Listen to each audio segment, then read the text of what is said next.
आशा करता हूं आप सब बहुत अच्छे होंगे। मेरा नाम है सिद्धांत अग्निहोत्री। स्टडी ग्लोस पे आपका बहुत बहुत स्वागत है। हल्द्वानी, उत्तराखंड का डिस्ट्रिक्ट हल्द्वानी, काठ गोदाम से कितना लगभग 20-30 किलोमीटर दूर काठ गोदाम लास्ट स्टेशन है। उसके बाद आप नैनीताल वहाँ से जा सकते हैं। हल्द्वानी से भी आप नैनीताल जा सकते हैं। मेरा जो बचपन का दोस्त है वो हल्द्वानी में रहता है, तो मैं 2-3 बार गया हूँ। बहुत अच्छा, बहुत प्यारा शहर है, बहुत अच्छा शहर है, ठीक है। तो बड़ा अच्छा लगता है वहाँ पे जाके, काफ़ी पॉजिटिव सा माहौल रहता है। और हल्द्वानी में मतलब मैं सोच सकता था कि लीस्ट प्रोबेबिलिटी है कि वहाँ पे दंगे होंगे। बहुत ही कम पॉसिबिलिटी है कि अगर हल्द्वानी में कुछ ऐसा होगा, बट दोस्तों वहाँ पे दंगे हुए हैं। हल्द्वानी में कल लगभग 5:30 बजे से 9 बजे तक आगजनी, पथराव, हिंसा हुई है, जिसमें पुलिस वाले घायल हुए हैं, एसडीएम घायल हुए हैं। यही नहीं, जो वहाँ के डीजीपी हैं अविनाश कुमार, वो कह रहे हैं कि भाई पुलिस स्टेशन को, जो बनभूलपुरा, जो मेन, जो जहाँ पे मस्जिद थी, तो जिसको मस्जिद क्या मतलब, मस्जिद मदरसा था बेसिकली, ठीक है। तो खैर मस्जिद के ही अंदर मदरसा, आपको पता ही है। तो वहाँ पे बनभूलपुरा में एक पुलिस स्टेशन को मॉब ने घेर लिया था, भीड़ ने घेर लिया था। और बहुत सारे र्यूमर्स, हालांकि अभी चीज़ें कंट्रोल में है, बट बहुत सारे र्यूमर्स आए जा रहे हैं। अभी कोई मरा नहीं है, ठीक है, कोई हताहत नहीं हुआ है, ये बहुत अच्छी बात है। बट 60 से ज़्यादा लोग घायल हैं, तो ये बड़ी दिक्कत की बात है दोस्तों। और यहां पे शूट एट साइट ऑर्डर दिए हैं पुष्कर सिंह धामी। उत्तराखंड में भी सिविल कोड भी आया, उत्तराखंड सिविल कोड, उसका लेक्चर मैंने किया है। ये भी एक बहुत बड़ा मुद्दा है। अब इसकी जड़ क्या है, आखिरकार ऐसा क्यों हुआ, इतना वायलेंस क्यों इरप्ट हो गया। कल रात में एकदम से शाम में चीजें बदल गई, और मैं तो बाहर था, तब मुझे पता चल, मैं कह रहा ये कैसे हो गया। उसके बाद मैंने एनालाइज किया, मैंने रिसर्च किया, और फिर मैंने कहा अच्छा ये प्रॉब्लम थी। तो हम बताएंगे कि आखिरकार ऐसा क्यों हुआ। फिलहाल आपसे हम यही विनती करें कि र्यूमर से बचे, ठीक है। लड़ना नहीं है आपस में, शांति से बैठना है, सुलझाना है चीजों को। तो र्यूमर से बचे, बिल्कुल भी इधर उधर की बातों पे ध्यान ना दें, शांति बनाए रखें, ठीक है ना। हमारा यूपीएससी का कोर्स बहुत ही शानदार कोर्स, जो कि परसों से शुरू हो रहा है। तो कल हम ये बैच बंद करेंगे। फटाक से कोर्स को अवेल करें। 770 रुपए का सिर्फ कोर्स है ये। इस बार यूपीएससी की तैयारी हम आपकी करवाएंगे। 200+ hours live session, UPSC test series, current affairs, CSAT, ये सारी चीजें आपको मिलेगी। तो बेसिकली प्रॉब्लम क्या है, ठीक है ना। अब देखिए, नैनीताल डिस्ट्रिक्ट, यहां पे एक मदरसा को डिमोलिश किया, ठीक है। मलिक का बगीचा, ऐसा बताया गया कि इसको बनवाया था, और किसी आदमी से लीज, मतलब किसी ने इसको लीज पे लिया था, उससे खरीद के इस मदरसे को बनवाया गया था, ठीक है। अब जो यहां के लोकल्स हैं वो ये कह रहे थे कि पुलिस यहां पे 4-5 सालों से आ रही है, आज से नहीं है, 4-5 सालों से आ रही है। वो कह रही है कि यहां पे प्रॉब्लम तो है, बहुत बड़ी प्रॉब्लम हुई, और ये बता रहे कि मदरसा को डिमोलिश कर देंगे। पुलिस ने बार बार हमको बताया था, लेकिन कल जब ये आए, पुलिस एकदम से आगे बुलडोजर जेसीबी लेके आ गई और मदरसे को डिमोलिश किया। और उसके बाद एकदम से हिंसा जो है वो भड़क गई, स्टोन पेल्टिंग हुई, लोग इकट्ठा हो गए, और प्रॉब्लम जो है वो क्रिएट हो गई, ठीक है ना। और ये लगभग 5:30 बजे के आसपास हुआ था। वहां पे एक जो आदमी है जो फास्ट फूड की दुकान लगाता है, वो बोलता है कि अभी तक तो सब ठीक था, लेकिन एकदम से हिंसा भड़की, तो मैं तो फिर भागा, है ना। और ये जैसे ही मदरसे को गिराया, और उसके बाद ये सारी चीजें जो है वो हुई, तो ये बोला है। अब ऑफिशियल्स की अगर बात करें, तो उन्होंने क्यों इसको गिराया है, सबसे बड़ी बात यह है कि मदरसे को क्यों गिराया गया। कोई भी मदरसे, मंदिर या मकान को इसलिए गिराया जाता है जब वो इलीगली कंस्ट्रक्टेड होता है, नाजूल लैंड जिसको बोला जाता है, ठीक है ना। हल्द्वानी अभी और भी न्यूज में था, जो रेलवे के इर्द गिर्द जो बस्ती बनी हुई है, वहां पे भी उस वजह से भी हल्द्वानी काफी न्यूज में था कि वहां पे भी इलीगल लैंड्स, बेसिकली जो लैंड है, जो जमीन है, वो सरकार की है, और वहां पे बस्ती जो है वो बना दी जाती है, ठीक है। तो अब नजूल लैंड नॉन एग्रीकल्चरल लैंड होता है, जो कि रिकॉर्ड्स में तो नहीं पाया जाता है, लेकिन ये सरकारी जमीन है, जो कि किसी भी चीज के लिए, पार्क के लिए या पब्लिक स्पेस के लिए, किसी भी चीज के लिए इसको यूज कर सकते हैं।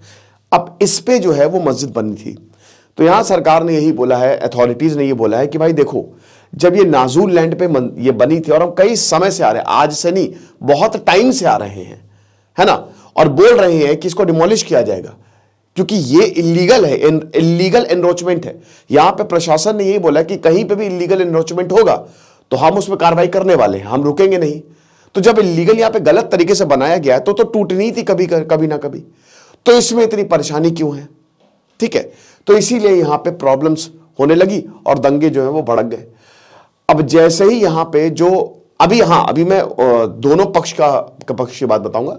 जैसे ही यहां पे पता चला कि ये हो रहा है, तुरंत यहां पे बैरिकेड्स जो लगाए गए थे उसको तोड़ दिया, है ना, आगजनी कर दी, सरकारी ऑफिसर्स को नुकसान पहुंचाया, प्रॉपर्टीज को नुकसान पहुंचाया। तो ये सारी चीजें हुई, स्टोन पेल्टिंग में पत्थरबाजी हुई, जिसकी वजह से जो है वो मतलब लोग घायल हुए हैं, ये सारी चीजें। अब पूरे कर्फ्यू लगा दिया गया है, ठीक है, बनभूलपुरा में पूरा कर्फ्यू जो है वो लगा दिया गया है कि भैया यहाँ पे कोई ना निकले। तो ऐसी बहुत सारी तस्वीरें कल सामने आई और काफी डरा देने वाली तस्वीरें सामने आई, थोड़ा सा मतलब हिंसात्मक इस तरीके की। ये देख सकते हैं आप, ये वीडियो थे जहां पे जगह जगह जो है वो आगजनी हमको देखने को मिली और काफी ज्यादा मतलब पुलिस वाले भी इसमें घायल हुए, क्योंकि फिर पुलिस वाले ने भी रिटेलिएट किया। और सेल्फ डिफेंस में अगर वहां से फायरिंग होती है या वहां से कुछ होता है तो फिर पुलिस जो है वो सेल्फ डिफेंस में गोलियां चला सकती है और शूट एट साइट ऑर्डर दिए भी गए हैं, ठीक है। तो इस तरीके से कि जहां जो भी मिले उसको खत्म करो, मारो, ये ऑर्डर जो है वो दिए गए। अच्छा, यहां पे शकील अहमद जो कि लिटिगेशन, वैसे आपको बता दो कि कोर्ट में मामला है, तो शकील अहमद ये बता रहे हैं कि ये मामला कोर्ट में था। पहली बात, 14 फरवरी को इसकी नेक्स्ट हियरिंग थी।